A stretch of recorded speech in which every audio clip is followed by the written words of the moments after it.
அஜித் 30 வருஷம் சினிமால சிம்ம சொப்பனமாக இருக்காரு. விஜயால டஃப் கொடுக்க முடியல. அஜித்துடைய உயரம் பல மடங்கு இருக்குது. மனிதன் அஜித் போன்றவர்கள்லாம் யதார்த்த படங்களை தயவு செய்து நடிங்க. இல்ல முதல்ல நடிங்க, அதுக்கப்புறம் யதார்த்த படங்களை நடிக்க கத்துக்கோங்க. நீங்க நடிக்கிறது நடிப்புன்னு சொல்லி எங்கட தயவு செய்து திணிக்காதீங்க.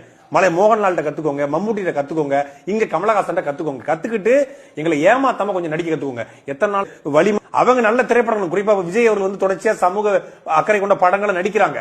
இப்ப சர்கார் போன்ற, கத்தி போன்ற, மெர்சல் போன்ற படங்கள்ல நடிச்சு குறைந்தபட்ச விழிப்புணர்வு அவருடைய ரசிகர்கள் ஏற்படுத்தினாரு.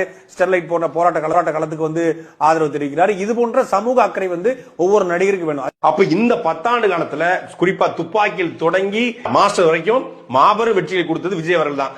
சமூக அக்கறை உள்ள ஒரு கலைஞன், சமூகத்தில் நடக்கிற அவலங்களை தன் படத்துல ஏதோ ஒரு வகையில காட்டணும் நினைக்கக்கூடிய ஒரு கலைஞன். இன்னைக்கு தமிழ்நாட்டில் மிகப்பெரிய ஒரு ஓப்பனிங் இருக்கு, மிகப்பெரிய ஒரு ரசிகர் பட்டாளம் இருக்கு அப்படின்னா அது விஜய் அவர்களுக்கு தான். நான் வெளிப்படையாவே பேச விரும்புறேன். தமிழ்நாட்டினுடைய சூப்பர் ஸ்டார் அப்படிங்கிற பட்டம் ஒரு தமிழனுக்கு போவதில் என்ன சிக்கல்? எங்க எம்ஜிஆர் இருந்தாரு, அதன் பிறகு தியாகராஜ பாகவதர் இருந்தாரு, அப்புறம் ரஜினிகாந்த் இருப்பீங்க. ஏன் இப்ப விஜய் அப்படிங்கிற சூப்பர் ஸ்டாரா இருக்க கூடாதா?